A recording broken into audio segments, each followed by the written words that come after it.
9h47. Agora a gente vai falar sobre economia. Isso porque tem previsão de aumento no preço dos combustíveis para fevereiro, que deve encarecer o preço do frete. O preço médio da gasolina comum no Brasil fechou o ano a R$ 6,15, o mesmo valor da primeira semana de 2025. Isso significa que o combustível ficou 10,6% mais caro no período de um ano. A alta no preço é ainda maior que a do ano anterior, que havia sido de 8,6%. Isso porque no início de 2023 o preço médio da gasolina era de R$ 5,12 no país. Portanto, no acumulado de 2 anos, ficou 20% mais cara a gasolina aqui no nosso país, de acordo com dados da Agência Nacional do Petróleo, Gás Natural e Biocombustíveis, a ANP. Para conversar sobre isso, a gente chama agora o Vitor Sabag, que é especialista em combustíveis do Gasola. Oi, Vitor, bom dia, bem-vindo. Bom dia, Felipe, bom dia, Aline e todos os ouvintes da CBN. Bom dia. Vitor, vamos começar então falando sobre essa previsão de reajuste já para fevereiro. O que está por trás então desse aumento? Explica pra gente. É isso aí, Aline. O reajuste vai ser no imposto do ICMS, né? Então, antigamente, a gente tinha um reajuste quase que quinzenal desse ICMS, com vários estados com preços diferentes. Isso criava algumas distorções, né? Então, teve uma unificação e uma alteração quase que anual do ICMS. Então, está previsto para o dia 1º de fevereiro um reajuste no ICMS, tanto gasolina, etanol e diesel. Para a gasolina e o etanol, o esperado é um aumento de 10 centavos por litro. E para o diesel, o que a gente está imaginando é algo em torno de 6 centavos por litro. Uhum. O etanol, por exemplo, ele deve ser afetado? Sim, com certeza vai ser afetado. A previsão é de um reajuste de algo em torno de 10 centavos por litro. O consumidor deve sentir isso a partir de 1 de fevereiro.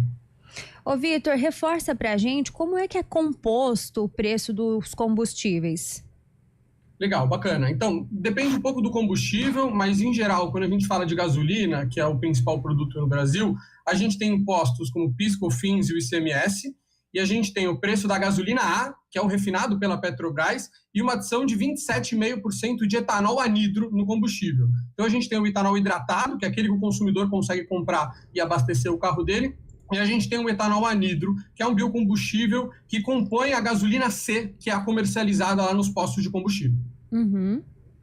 E tem algum combustível que deve ser o menos afetado com esse aumento?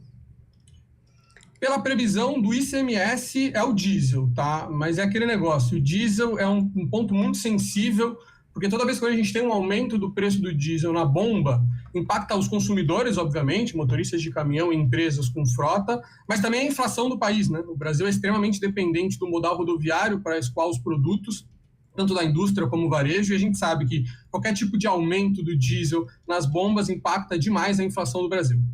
Ô Vitor, a Petrobras afirmou na semana passada, e na verdade até no começo dessa semana também, que não pretende reajustar os preços com base no preço do barril do petróleo. O barril do petróleo tem sofrido uma pressão internacional muito forte nesses últimos dias, fechou a mais de $80 o barril, que era um índice que não era alcançado desde agosto do ano passado. A defasagem aí está aproximadamente 22% da gasolina, 13% do diesel, ou ao contrário, não lembro mais exatamente. Mas como você vê essa decisão da Petrobras de não reajustar agora? Será que mais pra frente não há o risco de vir a bola de neve gigante pra cima da gente? É um risco que a gente tem. A Petrobras tomou essa decisão por não realizar o reajuste, mas a gente sabe que, independente da Petrobras reajustar ou não, o Brasil ele não é autossuficiente na produção de diesel, por exemplo, que é comercializado nos postos, né? Uhum. Então, mesmo assim, com a Petrobras não realizando o reajuste, a gente já tem sentido um aumento no preço do diesel nos postos. Isso porque a gente precisa importar produto. E o produto que vem importado, ele vem reajustado. As empresas internacionais não vão deixar de reajustar porque a Petrobras não está reajustando. Então é uma decisão da Petrobras, de certa forma isso ajuda o consumidor no curto prazo, mas é o que você falou, né, Felipe? A gente tem que ficar atento na bola de neve, no que vai vir mais para frente. Uhum. Vitor, em 2 anos, né, conforme a ANP divulgou, o acumulado desses aumentos nos preços dos combustíveis, ele chega a 20%. Você acredita que isso influencia na chamada transição energética que a gente já está vivendo, a busca, então, pelos elétricos? Com certeza, né? A partir do momento que o preço do combustível aumenta, surgem naturalmente diversas possibilidades e procuras por meios alternativos e principalmente os que emitem menos gases de efeito estufa, né?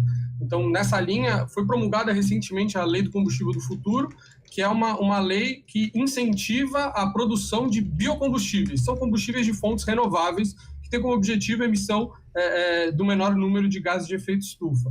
Os carros elétricos, eles já são uma realidade, né? Cabe agora entender o ciclo de vida desses veículos, dessas baterias, e também a possível entrada desses novos combustíveis na linha pesada, né? Nos caminhões movidos a diesel, porque até então isso não é uma realidade. Isso vem sendo uma realidade nas frotas leves, que a gente chama, que são os carros de passeio. Uhum. A Petrobras decidiu um tempo atrás aumentar a quantidade de etanol, né, na composição da gasolina, como o próprio Vitor falou, para 27,5%. E essa decisão foi muito criticada por muita gente, porque era uma tentativa de, teoricamente, baixar o preço, só que acabou não surtindo o efeito desejado. Vitor, você acredita que se houver... que pode acontecer um eventual aumento nessa mistura, e o quanto isso pode ser prejudicial? Isso vai ter um novo aumento na mistura. A Lei do Combustível do Futuro, por exemplo, no diesel, já traz um reajuste do percentual. Hoje a gente está com 14% de biodiesel no diesel comercializado nos postos. A projeção é que isso chegue até 20% até 2030. E no etanol foram provocados estudos para ver a possibilidade de aumentar para 30% o percentual de etanol dentro da gasolina A. Tá? Obviamente, a gente tem que entender porque o etanol, por ser um produto de safra, existem momentos em que ele barateia a gasolina e existem momentos em que ele aumenta o preço da gasolina. Então, é importante que os governos e os responsáveis analisem não somente a introdução do biocombustível, mas principalmente o preço, né? Se isso vai ou não encarecer para o consumidor final, porque no final é isso que ele quer. Uhum. Ô, Vitor, agora falando sobre o frete, né? Como é que deve ficar esse aumento dos combustíveis? Como é que ele deve refletir nos fretes? Vai ser um aumento mais ou menos parecido com esse reajuste do combustível de 6,8%? A gente imagina que sim. Obviamente, as empresas que vendem fretes, elas discutem junto com seus embarcadores e com as pessoas que contratam o serviço toda vez que há um reajuste no preço do combustível, porque eles também querem que o frete seja reajustado. Então a gente imagina que é um efeito de cascata, né, Aline? Naturalmente, o preço do combustível aumentando, o frete tende a aumentar e por consequência, os produtos nos mercados, por exemplo, também tendem a aumentar. Uhum. Agora, como é que as empresas, Vitor, têm se preparado? Porque, querendo ou não, esse reajuste do ICMS já está sendo anunciado há algum tempo, já é previsto e esperado pelo mercado. Como as empresas devem enfrentar isso no ponto de vista logístico? Bacana, Felipe. É um momento de muita incerteza, né? E empresas com frota pesada, que a gente fala, que tem 30%, 40% do seu custo em diesel, tem que ficar muito atentas e de olho na conta combustível, né? É muito importante que elas negociem preços, monitorem preços, porque é muito comum, isso também para os consumidores de carros de passeio, diferenças de preço impostos de 30, 40 centavos por litro num raio de 1 quilômetro. Então, os clientes e as pessoas em geral têm que ficar monitorando, negociando os preços de combustível, e a gente aqui do Gasola justamente ajuda nessa parte.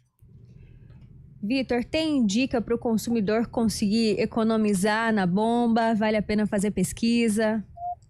Com certeza, Aline. O mais importante é não vá somente por preço. É muito comum o pessoal olhar e ver um preço muito barato, desconfie do que está muito barato. Muito barato, às vezes sai mais caro. Depois você está colocando combustível de má qualidade, que seu veículo vai render menos ou vai gerar um gasto com manutenção. E a ideia que a gente sempre passa é monitore, veja os outros postos, abasteça num posto de confiança, onde você conhece, de preferência, um gerente ou um proprietário, e com preço justo. Uhum. Tá certo, Vitor. Muito obrigada, então, pela sua participação com a gente. Esse foi Vitor Sabag, especialista em combustíveis do Gasola, falando sobre o preço dos combustíveis, que vai subir em fevereiro e que também deve refletir no frete. Vitor, obrigada pela participação. Sempre bem-vindo aqui na CBN. Eu que agradeço. Bom dia para todo mundo. Obrigado, bom dia. 9h57.